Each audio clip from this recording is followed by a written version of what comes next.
रायगढ़ जिला के अनोखो गांव और ठौर में संत शिरोमणि सदगुरु साहेब कबीर के प्रकट उत्सव दिवस ला भारी जोर शोर के मनाया गीस। समाज के सामाजिक कार्यकर्ता मन के अगुवाई में 17 जून के अनोखो जगह ठौर में कबीर सत्संग के आयोजन हुइस, जहां कबीर साहेब के आकाश गगन ले शून्य मंडल आकाशमात दिव्य रूप में लहर ताला तालाब में खिले कमल पुष्प में प्रकट होय और बिलखत लइका ला नवविवाहिता जोड़ा निरुनिमा के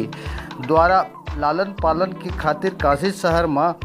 होइस, जेकर नाम बाल कवि विद्वान संत कबीर के नाम से जगह जगह में